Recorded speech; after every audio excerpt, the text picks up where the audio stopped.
Hello friends, welcome back to the editorial video. तो आज का एडिटोरियल है द हिंदू में से एज यूजुअल। ये एडिटोरियल लिखा है डॉक्टर शशि थरूर जी ने। आप सभी को पता है कि डॉक्टर शशि थरूर जी की जो इंग्लिश है वो बहुत ही क्रिटिकल है और बहुत अच्छे अच्छे वर्ड्स ये यूज करते हैं, एडवांस्ड वर्ड्स ये यूज करते हैं इंग्लिश के, और framing of the sentence is also critical. तो ये जो पूरा एडिटोरियल है, जो आर्टिकल है, बड़ा ही critical framing of the sentence, इसके जो सेंटेंसेस है वो भी क्रिटिकल है, इसके जो वर्ड्स हैं, वोकैबुलरी है, वो भी काफी एडवांस्ड है। ठीक है, फिगरेटिव यूज किया हुआ है लैंग्वेज का। तो हम इसको आज पढ़ेंगे। अगर आप कॉम्पिटिटिव एग्जाम्स की तैयारी कर रहे हो, एडिटोरियल आपको समझ में नहीं आता, बेसिक से आप करना चाहते हो, तो आपके लिए ये वीडियो मस्ट हैव है। वो लोग जो कि अपनी इंग्लिश को एलिवेट करना चाहते हैं, एडवांस्ड वर्जन लाना चाहते हैं अपनी इंग्लिश में, रीडिंग में, राइटिंग में, तो उनके लिए भी ये एडिटोरियल बहुत ही हेल्पफुल रहता है। इसमें हम सीखते हैं ग्रामर, नई नई वोकैबुलरी, और किस तरह से आप अपने सेंटेंसेस फ्रेम कर सकते हो, कैसे आप रीडिंग कर सकते हो, वो सब ओवरऑल इंग्लिश डोज की तरह काम करता है। तो चलिए, अगर आपको वीडियो पसंद आए तो शेयर, सब्सक्राइब, कमेंट और लाइक करना ना भूलें। तो चलिए शुरू करते हैं। Trade, supply chains and economics, tradecraft. Trade मतलब क्या होता है? व्यापार। ठीक है, सभी को पता है ट्रेड मतलब क्या होता है, व्यापार। सप्लाई चेन्स मतलब होता है जैसे जो सामान है, कच्चा माल या फिर और जो सामान होता है उसकी सप्लाई चेन, कड़ी। ठीक है, कि कहाँ, जैसे कहाँ पे सामान बन रहा है, कहाँ पे उसका उत्पादन हो रहा है, आयात निर्यात, वो सारा कुछ। ठीक है, मतलब जिस तरह से एक मोबाइल या फिर और चीजें जो बनती हैं वो कहाँ कहाँ से होके आती है, मतलब किस देश में बनती हैं, कहाँ पे वो बनती हैं, फिर उसका जो सप्लाई होता है उसकी जो एक कड़ी है, ये उसका मतलब, इसका मतलब ये है। ठीक है, एंड इकोनॉमिक, इकोनॉमिक मतलब जानते हैं आप, आर्थिक। ठीक है, आर्थिक। अब ये जो स्टेट क्राफ्ट है, ये बड़ा ही अच्छा वर्ड इन्होंने यूज किया है, फिगरेटिव यूज हुआ है वर्ड का। तो क्राफ्ट मतलब तो आपको पता है ये कला होता है ना। क्राफ्ट मतलब कला होता है और स्टेट मतलब राजनीतिक कला। ठीक है, आर्थिक राजनीतिक कला यानी कि डिप्लोमेसी। ठीक है, रूलिंग आर्ट हम इसको बोल सकते हैं, अगर हम भी अपनी लैंग्वेज में थोड़ा सा वो लाए, स्पाइसीपन लाए, तो उसको हम रूलिंग आर्ट बोल सकते हैं, डिप्लोमेसी हम जिसको बोलते हैं। ठीक है, राजनीति, आर्थिक राजनीति, किसके लिए? व्यापार और सप्लाई चेन्स की, और आर्थिक राजनीति। ठीक है, the past decade has collapsed the old boundary between economics and geopolitics, creating a world in which supply chains, trade routes, energy corridors and technology ecosystems have become the real battlegrounds of power। अब देखिए कितना बड़ा sentence है, अब हम इसको तोड़ तोड़ के पढ़ेंगे। The past decade has collapsed, मतलब पास्ट जो पिछली शताब्दी है, कोलैप्स हुई है। कोलैप्स का मतलब होता है बिखर गई है। ठीक है, ढह गई है। ठीक है, बिखरना, दहना, इसको हम बोल सकते हैं फॉल अपार्ट। फॉल अपार्ट या फिर क्रम्बल हो गई है। ठीक है, ब्रेक डाउन हो गई है। तो इसमें मैं आपको नए नए सिनोनिम्स भी देती हूँ एक ही वर्ड के, जो कि आपके कॉम्पिटिटिव एग्जाम्स के लिए बहुत ही हेल्पफुल होते हैं। ठीक है, तो फॉल अपार्ट, बिखर गई है, टूट गई है, ढह गई है। क्या ढह गई है? द ओल्ड बाउंड्री, जो ओल्ड बाउंड्री थी, जो पुरानी जो बाउंड्री थी, बिटवीन किसके बीच की? Between economics and geopolitics. Economics की यानी कि अर्थव्यवस्था की, और जियोपॉलिटिक्स की यानी कि वैश्विक जो विश्व की जो राजनीति होती है उसकी। वो क्या हो गई है? अब फॉल अपार्ट हो गई है, टूट गई है। हैज यहां पे यूज हुआ है as a present perfect tense. ठीक है, तो प्रेजेंट परफेक्ट टेंस है ये। कोलैप्स वर्ब की फर्स्ट फॉर्म होती है, ईडी आ गया, पास्ट पार्टिसिपल होगी। ठीक है, क्रिएटिंग अ वर्ल्ड, कैसा वर्ल्ड क्रिएट कर रही है? इन विच, जहां पर सप्लाई चेन्स, जो कि सप्लाई चेन्स है, और ट्रेड रूट्स है। ठीक है, जो रूट्स हैं ट्रेड के, एनर्जी कॉरिडोर्स, एनर्जी जैसे कि फ्यूल, ऑयल, गैस और इलेक्ट्रिसिटी, ये सारी जो एनर्जी है, कॉरिडोर्स, इनके जो कॉरिडोर्स हैं, और जो टेक्नोलॉजी की इकोसिस्टम्स टेक्नोलॉजी है, have become the real battle ground. मतलब अब ये सारे जो हैं, ये असली असली वाले वास्तविक, ठीक है, बैटल ग्राउंड बन चुके हैं, यानी कि जंग का मैदान बन चुके हैं। ऑफ पावर, पावर मतलब पावर के लिए जंग का मैदान बन चुके हैं, बैटल ग्राउंड ऑफ पावर। ठीक है, What once belonged to corporate strategy DAX is now the daily fare of national security briefings. What once belonged, जो कि पहले क्या, अच्छा पहले इसको देख लेते हैं, हैव बिकम, ये भी हमारा प्रेजेंट परफेक्ट टेंस ही है। ठीक है, चुका है, चुकी है, जिसमें आता है हो गया है।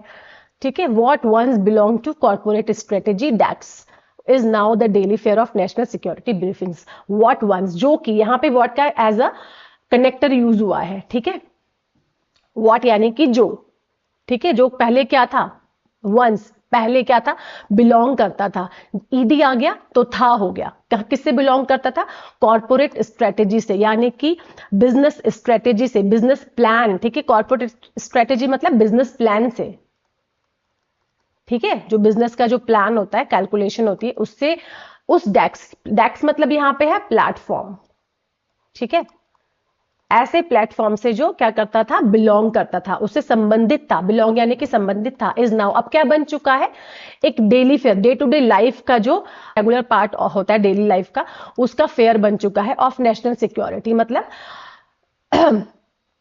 देश की सिक्योरिटी, सुरक्षा का एक ब्रीफिंग्स बन चुका है, यानी कि अब उसके बारे में ही बात होती है, उसके एक ब्रीफिंग्स बन चुका है, उसका एक मुद्दा बन चुका है, ब्रीफिंग्स यानी कि मुद्दा, ठीक है, अब उसका मुद्दा बन चुका है। टैरिफ्स बिहेव लाइक सैंक्शंस, जो टैरिफ जो अमेरिकन प्राइम मिनिस्टर ने, यानी अमेरिकन प्राइम मिनिस्टर ने हमको जिनसे इंट्रोड्यूस कराया था, टैरिफ्स क्या बन चुके हैं, बिहेव करते हैं, सिंपल प्रेजेंट टेंस है, बिहेव आ गया, टैरिफ्स क्योंकि सिंगुलर सॉरी प्लूरल सब्जेक्ट है इसलिए बिहेव आ गया यहाँ पे, ठीक है, वर्ब की सिंपल फर्स्ट फॉर्म।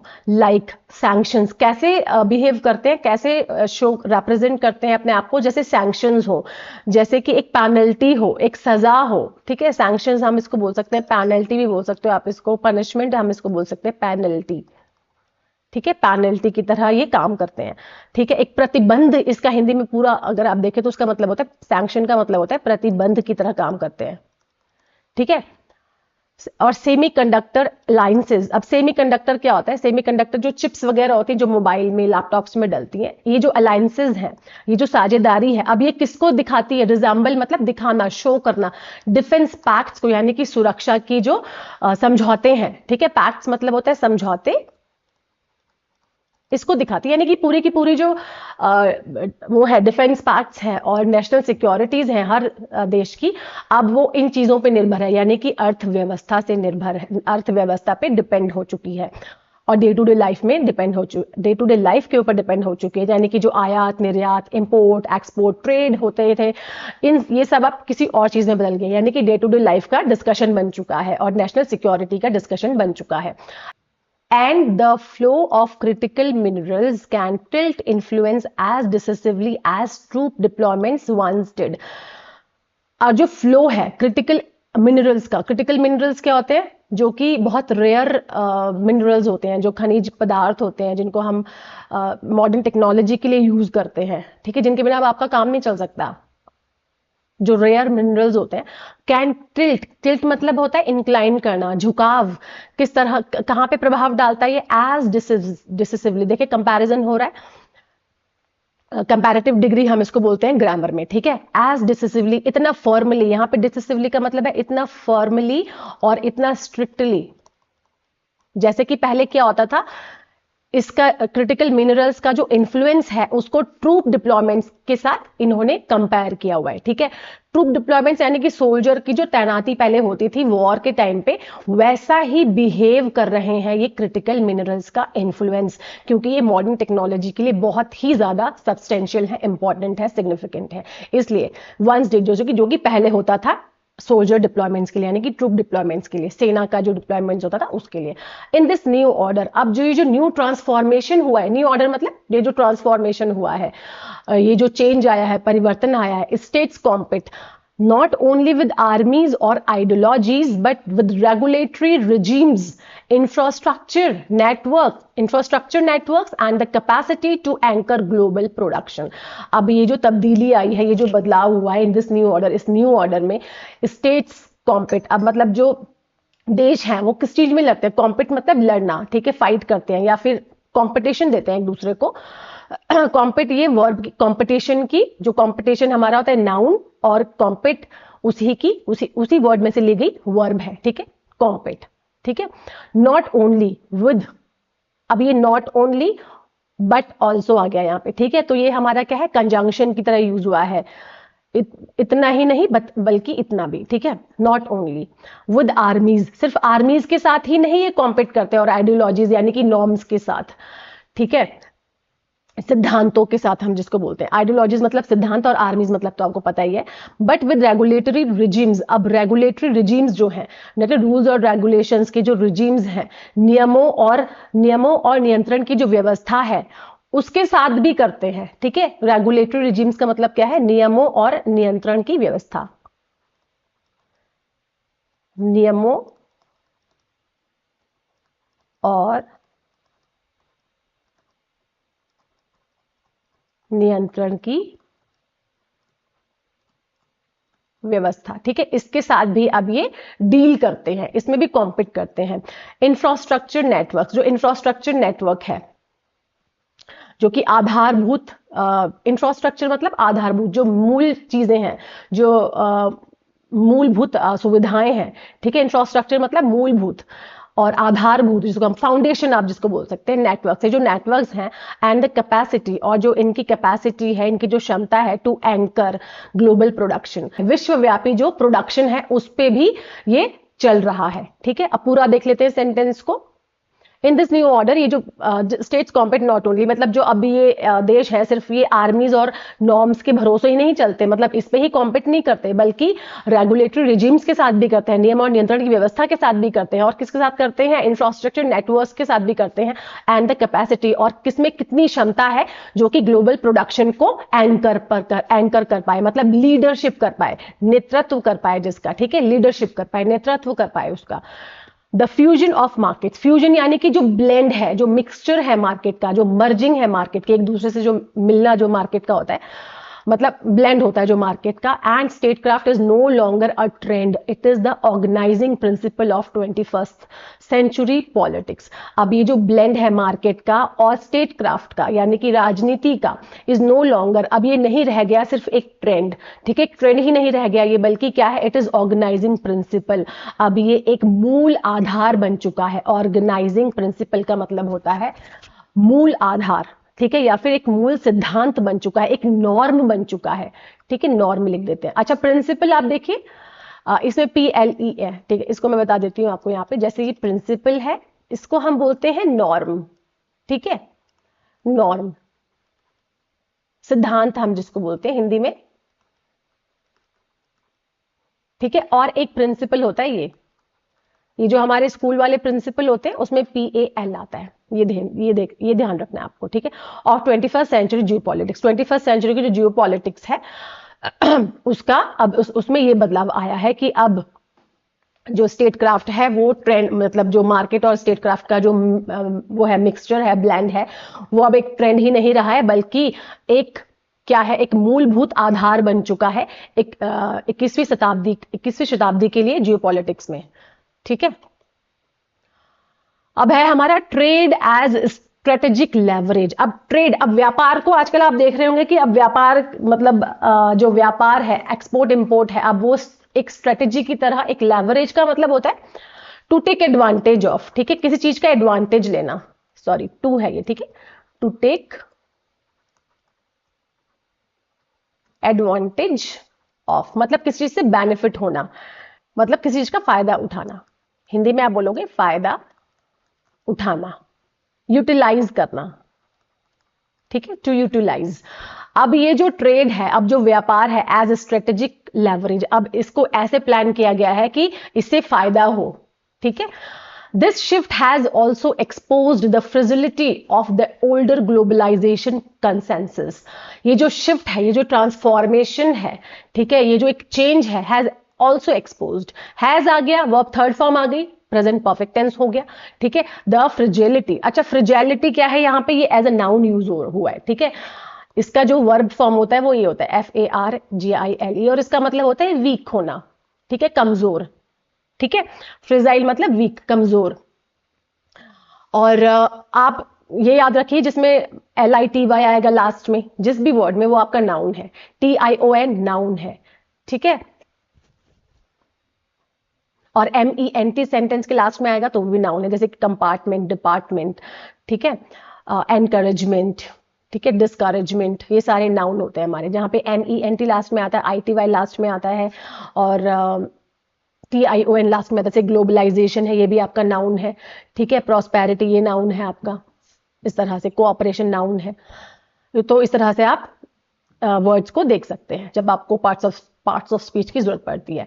अच्छा, चलते हैं इसकी तरफ। This shift has also expose, इसने और क्या एक्सपोज किया है, क्या शो किया है, क्या रिप्रेजेंट किया है? द फ्रेजिलिटी, जो वीकनेस है किस चीज की? Of the older globalisation consensus. Consensus का मतलब होता है आम सहमति, ठीक है, यानी कि कॉमन परसेप्शन।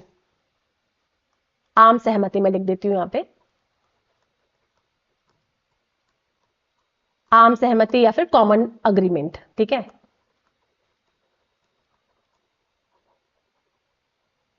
अब इसको अग्रीमेंट की जगह हम परसेप्शन भी लिख सकते हैं। तो परसेप्शन का क्या मतलब होता है? परसेप्शन का मतलब होता है नजरिया, ठीक है, आप क्या सोचते हैं, आपका परसेप्शन क्या है चीजों के प्रति, यानी कि आपके थॉट्स, आपके आइडियाज, उसको हम परसेप्शन बोलते हैं। नाउन है, इसका अगर हम लगाएं वर्ब तो वो हो जाएगा PERCEIVE, परसीव, ठीक है, ये हमारा वर्ब हो गया और ये हमारा नाउन हो गया। अच्छा, ये देख लेते हैं। अब ये जो शिफ्ट है इसने क्या दिखाया है, इसने क्या शो अप किया है कि ये जो the fragility of older globalisation consensus, जो पहले का जो ग्लोबलाइजेशन था, वैश्वीकरण था, उसकी जो आम सहमति थी, जो परसेप्शन था, मतलब वैश्वीकरण का जो परसेप्शन था, जो नजरिया था, वो अब उसमें कमजोरी दिखी है, वो कमजोर हो चुका है। The belief that trade naturally fosters cooperation and shared prosperity. अब ये जो बिलीफ, ये जो एक नजरिया था, एक जो बिलीफ था, एक जो नॉर्म था, एक सिद्धांत जो था, दैट ट्रेड, जो कि व्यापार है, नेचुरली फोस्टर्स। अब फोस्टर्स क्या मतलब होता है? बढ़ावा दे सकता है, ठीक है, या फिर एनकरेज करता है। फोस्टर मतलब होता है एनकरेज करना, प्रोत्साहित करना, यानी कि प्रोत्साहित भी बोल सकते हो आप, फोस्टर को प्रोत्साहित बोल सकते हो, एनकरेज बोल सकते हो, और प्रमोट बोल सकते हो आप यहां पे इसको, ठीक है। फोस्टर मतलब यहां पे लिख देती हूं मैं, फोस्टर मतलब टू एनकरेज, बढ़ावा देना, हिंदी में लिख देते हैं बढ़ावा देना, ठीक है, प्रोत्साहित करना ओवरऑल। और हम इसको बोलते हैं प्रमोट करना। और नर्चर, बहुत अच्छा वर्ड है इसके लिए, नर्चर करना। किसको कहता है? कोऑपरेशन को। कोऑपरेशन यानी कि एक दूसरे के साथ मिलजुल के रहना। एंड शेयर्ड प्रॉस्पेरिटी, प्रॉस्पेरिटी को शेयर करता है। प्रॉस्पेरिटी यानी कि समृद्धि को शेयर करता है, हार्मनी को शेयर करता था, दिखाता था एक दूसरे से, मतलब वो एक दूसरे का सपोर्ट दिखाता था। इंक्रीजिंगली, अब ये बढ़ता हुआ, इंक्रीजिंगली एडवर्ब हो गया, एलवाई आ गया तो एडवर्ब हो गया। ये जो बढ़ोतरी दिखी है, economic ties are being repurposed as instruments of strategic leverage. अब जो इकोनॉमिक टाइज हो रही हैं, यानी कि इकोनॉमिक, यानी कि आर्थिक जो आर्थिक डिपेंडेंसी हो रही है, यानी कि टाइज हो रही है एक दूसरे के साथ, जो हम वो करते हैं, कनेक्शन बनाते हैं इकोनॉमी के लिए एक से दूसरा देश। तो अब ये क्या हो रहा है? आर बीइंग रीपर्पस्ड, ये हमारा पैसिव वॉइस है प्रेजेंट कंटिन्यूअस टेंस का, आर बीइंग रीपर्पस्ड। अब ये सिर्फ रीपर्पस हुआ है, रीपर्पस यानी कि इसको कैसे अडेप्ट किया? रिक्रिएट हुआ है, ठीक है, रिक्रिएट हुआ है, या फिर आप इसको लगा सकते हैं अडेप्ट किया है। क्या? As instruments, as equipments, as a एक वेपन की तरह यूज हुआ है, एक इंस्ट्रूमेंट की तरह यूज हुआ है। किसके लिए? स्ट्रेटेजिक लेवरेज, एक प्लानिंग कर रहे हैं लेवरेज की, ठीक है। किसी और देश के साथ अगर आप अपनी आयात निर्यात करेंगे, इंपोर्ट एक्सपोर्ट करेंगे, इन्वेस्टमेंट करेंगे, तो आप क्या पॉइंट ऑफ व्यू दिमाग में रखते हैं, क्या परसेप्शन रखते हैं? एक प्लानिंग आपके दिमाग में होती है सिर्फ फायदा लेने के लिए, ठीक है, कि आप लेवरेज कैसे ले सकते हैं वहां से, कि आपका जो क्या फायदा है उस चीज में। तो वो सब सोची समझी एक अब राजनीति चल चुकी है इकोनॉमी के ऊपर, ठीक है। पहले क्या होता था कि प्रॉस्पेरिटी की तरह इसको डील किया जाता था, ठीक है, एक एनकरेज, एक इसको नर्चरिंग, एक प्रॉस्पेरिटी की तरह, हार्मनी की तरह यूज किया जाता था वर्ल्ड विश्वव्यापी, पर अब इसको लेवरेज की तरह यूज किया जा रहा है इकोनॉमी को, ठीक है, आर्थिक उसको डिपेंडेंसी को। Tariffs, export control, supply chain restrictions and energy dependencies have become tools through which states attempt to shape the behaviour of others. अब ये जो टैरिफ जो ट्रंप ने लगाए थे, वो एक्सपोर्ट कंट्रोल्स, मतलब एक्सपोर्ट को आप किस तरह से कंट्रोल करोगे, ठीक है, उस पर जो पाबंदी है, सप्लाई चेन की जो रिस्ट्रिक्शंस है, वो जो रिस्ट्रिक्शन है, और एनर्जी की जो डिपेंडेंसीज है, यानी कि हम लोग भी मतलब जो इंडिया है वो मोस्ट ऑफन, जो हमारा देश है वो ज्यादातर हम ज्यादातर आयात करते हैं, ठीक है, हम ज्यादातर सामान जो है आयात, मतलब सामान बाहर से लेते हैं, ठीक है, हमारी जो डिपेंडेंसी है वो ज्यादा और देशों पर है। ठीक है, जो एनर्जी डिपेंडेंसीज हैं हैव बिकम टूल्स, अभी एक टूल्स की तरह काम कर रही हैं। ठीक है, थ्रू विच, एक इक्विपमेंट की तरह काम कर रही है, एक औजार की तरह काम कर रही है, हैव बिकम, बन चुकी हैं, किसकी तरह, टूल्स थ्रू, एक इंस्ट्रूमेंट बन चुकी हैं, थ्रू विच, जिसके द्वारा जो स्टेट हैं, जो देश हैं, अटेम्प्ट करते हैं, मतलब एंडिवर करते हैं, ट्राई करते हैं, ठीक है, एंडिवर करते हैं to shape the behaviour of others, मतलब आप कि दूसरों के बिहेवियर को, यानी कि दूसरे देश के बिहेवियर को कंट्रोल करने के लिए अब ये आर्थिक डिपेंडेंसी हो चुकी है। ठीक है, इकोनॉमिक डिपेंडेंसी, इंटरडिपेंडेंसीज हो चुकी है, इस तरह से अभी तब्दीली आ चुकी है। यानी कि आपका जो यानी कि हमारे देश का जो डिपेंडेंसीज हैं दूसरे देशों पे, तो वो हमारे बिहेवियर को कंट्रोल कर सकते हैं, बिहेवियर यानी कि हम पे कंट्रोल कर सकती हैं। ठीक है, तो अभी इस तरह से इसमें परिवर्तन आया है। द स्क्रैम्बल ओवर, स्क्रैम्बल का मतलब होता है रश, ठीक है, मतलब कोई चीज बड़ी जल्दी जल्दी करना, और ओवर का मतलब स्क्रम्बल ओवर क्रिटिकल मिनरल्स। अब हर देश चाहता है कि उसको क्रिटिकल मिनरल्स, मतलब हर कोई देश चाहता है कि उसको क्रिटिकल मिनरल्स जल्दी जल्दी मिल जाए। ठीक है, हर किसी, ये एक दौड़ की तरह सब इसी दौड़ में लगे हुए हैं। ठीक है, क्रिटिकल मिनरल्स की दौड़ चल रही है। The weaponisation of interdependence with China's curbs on the export, अब यहां तक पढ़ते हैं। द वेपनाइजेशन ऑफ इंटरडिपेंडेंस मतलब एक दूसरे के ऊपर जो इंटरडिपेंडेंस है, ठीक है, यानी कि जो निर्भरता है वो हथियार के रूप में उपयोग की जा रही है। ठीक है, वेपनाइजेशन नाउन है, TION आ गया। इंटरडिपेंडेंस यानी कि ये एडजेक्टिव है। ये जो एक दूसरे के ऊपर इंडिपेंडेंस है, ये एक हथियार के रूप में काम मतलब ली जा रही है। किस चीज की इंटरडिपेंडेंस, ये जो आर्थिक चीजों की इंडिपेंडेंस है, यानी इकोनॉमिक मतलब आर्थिक जो हमारे वो होते हैं, ट्रेड होते हैं, ये व्यापार की जो इंटरडिपेंडेंस है उसके ऊपर। विद चाइना, अब यहां देखिए चाइना का, लेकिन विद चाइनाज कर्ब, कर्ब मतलब होता है कंट्रोल। ठीक है, रिस्ट्रिक्ट, जो चाइना क्या कंट्रोल करती है, on the export of rare earth allowing it to flex its muscles against the United States and India। अब चाइना क्या करती है, चाइनाज कर्ब्स, चाइना का जो कंट्रोल है, एपोस्ट्रोफी एस आ गया, तो चाइना का कर्ब्स यानी कि कंट्रोल जो है किस पे, एक्सपोर्ट पे। ठीक है, जो वो एक्सपोर्ट करती है रेयर अर्थ, जो रेयर अर्थ यानी कि जैसे हमारे चिप्स वगैरह हो गए जो हमारे मोबाइल फोन लैपटॉप में लगते हैं, जो रेयर अर्थ मिनरल्स होते हैं। अलाउइंग, ये क्या दिखा रही है, क्या शो कर रही है, रिप्रेजेंट कर रही है अपने, क्या कर रही है, चाइना का कंट्रोल क्या रिप्रेजेंट करता है, एक्सपोर्ट पे जो कंट्रोल कर रहा है, कौन से एक्सपोर्ट पे, रेयर अर्थ मिनरल्स के ऊपर जो इसका कंट्रोल है वो, क्योंकि एक्सपोर्ट हम भी करते हैं चाइना से ये चीजें। ठीक है, its muscles, flex its muscle का मतलब क्या है, अपने आप को पावरफुल शो ऑफ कर रही है। ठीक है, अपनी स्ट्रेंथ दिखा रही है। कौन, चाइना दिखा रहा है, अगेंस्ट द, किसके विरुद्ध में दिखा रहा है, अगेंस्ट मतलब विरोध में, यूनाइटेड स्टेट और भारत के विरोध में। ठीक है, तो चाइना का जो रेयर अर्थ एक्सपोर्ट है, ये कंट्रोल करती है इसको, तो ये एज अ पावरफुल, एक स्ट्रेंथ के रूप में, ठीक है, स्ट्रेंथ के रूप में अपने आप को शो ऑफ कर रहा है, किसके विरोध में, मतलब किसके प्रति कर रहा है, यूनाइटेड स्टेट और इंडिया के प्रति। ठीक है, तो ये है व्यापार का एक गेम। ठीक है, and resurgence of tariff politics all underscore how easily commerce can be turned into coercion। अच्छा, and the resurgence of tariff, resurgence ये क्या है हमारा, एडजेक्टिव है, CE आ गया, of tariff politics. Tariff politics की जो सर्ज मतलब होता है बढ़ावा देना, मतलब ऊपर, सर्ज मतलब होता है रेज होना। ठीक है, सर्ज मतलब आपने पढ़ा होगा कि गोल्ड सर्ज, तो यानी कि राइज। ठीक है, एक तरह से राइज होना। अब रिसर्जेंस आ गया तो उसका मतलब है कि फिर से जो राइज है, किसके ऊपर, टैरिफ पॉलिटिक्स का जो राइज किसने यूज किया था, इन्होंने, यूएस डोनाल्ड ट्रंप ने। प्यूनिटिव इफेक्ट, प्यूनिटिव मतलब एक पनिशमेंट की तरह इन्होंने इसको यूज किया और देशों के लिए, प्यूनिटिव मतलब पनिशमेंट की तरह। ठीक है, ऑल अंडरस्कोर, ये क्या दिखाता है, ऑल अंडरस्कोर,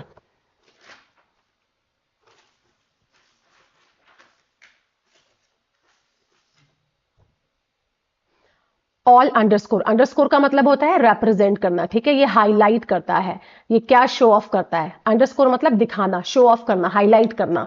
ठीक है, एम्फेसाइज करना, एम्फेसाइज ही बोल सकते हो आप इसको, दबाव बनाता है, फोर्स करता है। ठीक है, और शो करता है, हाईलाइट करता है किसको, हाउ इजीली कॉमर्स, कि जो कॉमर्स यानी कि जो व्यापार है, ठीक है, can be turned, passive voice model में लगी है, यानी कि कैन होता है तो कैन भी हो जाता है, फिर वर्ब की थर्ड फॉर्म आती है इनटू, यानी कि कॉमर्स किस तरह से टर्न हो जाता है कोअर्जन की तरफ। कोअर्जन मतलब क्या होता है? कोअर्जन मतलब होता है कंपल्जन, ठीक है, मजबूरी इसको हम बोलते हैं, ठीक है, या फिर आप इसको यहां पे बोल सकते हैं फोर्स, ठीक है। तो ये क्या दिखाता है, इनका का जो बिहेवियर है और इनका ये जो टैरिफ पॉलिटिक्स का, इसने ये दिखाया है, ये हाईलाइट करता है व्यापार किस तरह से कंपल्जन पे तब्दील हो जा रहा है, ठीक है, एक फोर्स इक्विपमेंट बन चुका है। In such an environment, economic diplomacy is inseparable from national security, and countries must navigate a world where prosperity and power are intertwined. In such an environment, इस तरह का जो environment है उसमें क्या है, इकोनॉमिक डिप्लोमेसी यानी कि जो इकोनॉमिक राजनीति है इस इनसेपरेबल। अच्छा, इनसेपरेबल का एंटोनियम क्या होता है? वो होता है इनसेपरेबल, अलग होना। सेपरेट मतलब अलग होना, इनसेपरेबल मतलब अलग ना होना, ठीक है। किससे अलग नहीं है? वो फिगरेटिव क्या यूज किया हुआ है इस वाले वर्ड का, सेपरेबल का, इनसेपरेबल लगा दिया है, फ्रॉम नेशनल सिक्योरिटी। तो ये जो एनवायरनमेंट है, इकोनॉमिक डिप्लोमेसी इज इनसेपरेबल, जो हमारी आर्थिक जो राजनीति है वो इनसेपरेबल है किससे? नेशनल सिक्योरिटी से, मतलब वो मिली हुई है, नेशनल सिक्योरिटी इस पे डिपेंड है, किस पे? इकोनॉमिक डिप्लोमेसी पे, ठीक है। And countries must navigate, navigate का मतलब होता है टू डायरेक्ट करना, टू फाइंड द वे, ठीक है, to find the way. A world where prosperity and power are intertwined, एक ऐसा एंड कंट्रीज मस्ट नेविगेट। अब सारी कंट्रीज को क्या करना, क्या कर रही हैं वो, क्या करना है उनको? नेविगेट करना है, एक दूसरा रास्ता ढूंढना है। A world, navigate a world, एक इस तरह का वर्ल्ड बनाने में जहां पे जो प्रॉस्पेरिटी है और जो पावर है वो दोनों मिली हुई हो, इंटरट्विंड हो, मतलब एक दूसरे पे एक दूसरे से मिली हुई हो, ठीक है, मर्ज हो, लिंक्ड हो, एंटेंगल्ड हो। इंटरट्विंगल्ड का मतलब होगा एंटेंगल्ड हो, ठीक है, कनेक्टेड हो, संबंधित हो, ठीक है, एंटैंगल्ड लिख लेंगे। ये सारे इसके सिनोनिम्स हैं, ठीक है, लिंक है, लिंक्ड हो, ठीक है, ये हमारे इंटरट्विंड के सिनोनिम्स हैं। For India, this shift has encouraged a more pragmatic approach to foreign policy, one that places greater emphasis on economic resilience and diversification. अच्छा, अब इंडिया की बात कर रहे हैं, तो ये जो शिफ्ट है, जो परिवर्तन है, इसने एनकरेज किया, इसने प्रोत्साहित किया, ठीक है, किसको? अ मोर, मोटिवेट किया, ठीक है, इसका मैं वो लिख देती हूँ, मोटिवेट, इंस्पायर, और हिंदी में बोलते हैं प्रोत्साहित। अ मोर प्रैग्मेटिक, एक मतलब ज्यादा प्रैग्मेटिक अप्रोच के लिए, ठीक है, प्रैग्मेटिक मतलब प्रैक्टिकल अप्रोच के लिए, फॉरेन पॉलिसी के प्रति हमने प्रैग्मेटिकल अप्रोच ली, इस मतलब ये जो शिफ्ट है इसे हमें एनकरेज किया। One that places greater emphasis on economic resilience and diversification, और इस तरह से इसने परिवर्तन आया, इस तरह से शिफ्ट लिया जिसने कि कहां पे एम्फेसिस किया, कहां पे एम्फेसिस किया, कहां पे जोर दिया? इकोनॉमिक रेजिलियंस पे, यानी कि अर्थव्यवस्था की जो मजबूती है, रेजिलियंस मतलब होता है मजबूती, ठीक है, मजबूती, टफ, स्ट्रॉन्ग, ठीक है, इकोनॉमी यानी कि आर्थिक मजबूती पे और डाइवर्सिफिकेशन यानी विविधता पे हमने जोर दिया इस शिफ्ट के वजह से। दिस फ्यूजन ऑफ इकोनॉमीज, ये फ्यूजन यानी कि जो ब्लेंड है, मर्ज, फ्यूजन को हम, फ्यूजन के सिनोनिम्स होते हैं ब्लेंड, मर्ज, ठीक है, of economics and geopolitics has created a rare moment in which India's structural strengths align with the world's strategic needs. अब ये जो blend है इकोनॉमिक्स का और अर्थव्यवस्था का और जियोपॉलिटिक्स का, has created, present perfect tense है, has created, ठीक है, और rare moment, एक इस टाइप का moment in which, जहां पर कि इंडिया की जो स्ट्रक्चरल स्ट्रेंथ है, ठीक है, इंडिया की जो एक संरचना की जो स्ट्रेंथ है, स्ट्रेंथ यानी कि पावर जो है, अलाइन विद यानी कि वो किसके साथ एडजस्ट किया, अलाइन के यहाँ पे एडजस्ट करना होगा, ठीक है, कहां पे फिट हुआ ये? With the world strategic needs, जो दुनिया की जो विश्वव्यापी जो स्ट्रेटेजिक नीड्स हैं, उनकी जो जरूरत है उसके साथ हमने एडजस्ट किया। As companies and governments rethink their exposure to concentrated supply chains, India's scale, stability and reform trajectory have moved it from the periphery of globalization to the centre of boardroom strategies and diplomatic calculation. देखिए कितना बड़ा sentence है, यहां से लेकर यहां तक, थोड़ा क्रिटिकल सा सेंटेंस है, चलिए समझते हैं। As companies and governments rethink their exposure to concentrated supply chains, जैसे कि जो कंपनीज हैं और गवर्नमेंट्स ने क्या रिथिंक किया, मतलब फिर से सोचा अपने एक्सपोजर के लिए, टू कॉन्सेंट्रेट सप्लाई चेन्स, मतलब जो केंद्रित, जो सेंट्रल, कॉन्सेंट्रेटेड मतलब जो सेंट्रल, जो केंद्रित सप्लाई चेन्स हैं, जो इंपॉर्टेंट सप्लाई चेन्स हैं, उसके बारे में फिर से रिथिंक किया। इंडिया का जो स्केल है, इंडिया का जो आकार है, स्टेबिलिटी है, जो इंडिया की स्थिरता है, एंड रिफॉर्म ट्रेजेक्टरी, रिफॉर्म मतलब क्या होता है, सुधार, और ट्रेजेक्टरी मतलब होता है एक दिशा, ठीक है, डायरेक्शन हम जिसको बोलते हैं, या फिर आप इसको बोल सकते हैं पाथ, ठीक है। एक जो रिफॉर्म पाथ यानी कि जो एक सुधार की जो दिशा है, हैव मूव्ड इट, इसने इसको कहां मूव कराया, कहां पे गई है, it have moved it from the, कहां से गई, पेरिफेरी मतलब होता है किनारा, ठीक है, किनारा यानी कि एजेस, एजेस जिसके सिनोनिम्स हो सकते हैं फ्रिंजेस, ठीक है, बॉर्डर लाइन मतलब एक्सटर्नल जो चीज, एक्सटर्नल जिसको हम बोल सकते हैं, periphery of globalization to the centre of boardroom strategy and diplomatic calculation. अब क्या है कि जो कंपनीज हैं और सरकार, गवर्नमेंट्स ने क्या सोचा, जो फिर से रिथिंक किया, किस चीज के लिए, अपना जो सेंट्रल सप्लाई चेन्स है और इंडिया का जो आकार है, इंडिया की जो स्थिरता है और उसका जो सुधार, रिफॉर्मेशन जो पाथ है, ट्रेजेक्टरी है, हैव मूव्ड, ये कहां से कहां को मूव हुई, इट फ्रॉम द, मतलब पहले किनारों पर थी, ठीक है, पहले हम एजेस पे थे, ग्लोबलाइजेशन का जो व्यापार था, ठीक है, जियोपॉलिटिकल इकोनॉमी जो थी, उसमें जो हमारा पार्ट था वो पहले पेरिफेरी पे था, किनारों पे था, अब वो कहां पे आ गया, द सेंटर, मतलब अब वो केंद्र बिंदु पे आ गया, बोर्ड रूम स्ट्रेटेजीज, अब हम सेंटर पे आ चुके हैं, पहले हम पेरिफेरीज पे थे, किनारों पर थे, पर अब हम सेंट्रल पार्ट बन चुके हैं। किस चीज का, डिप्लोमेटिक कैलकुलेशन, मतलब अब इन चीजों का डिप्लोमेटिक कैलकुलेशन यानी कि वैश्विक राजनीति, ठीक है, वैश्विक राजनीति,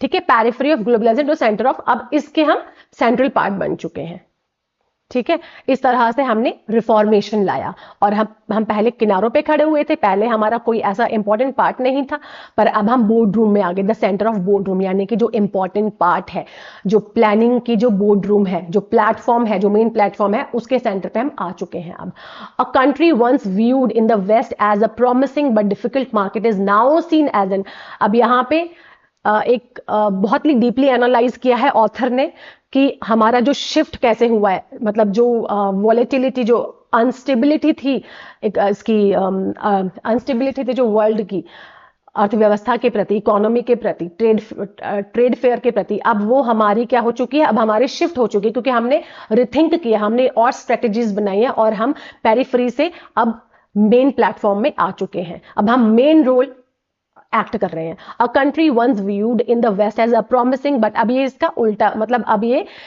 इसको, जो ऊपर वाला सेंटेंस है इसको वो करता है, डिफेंड कर रहा है, ठीक है।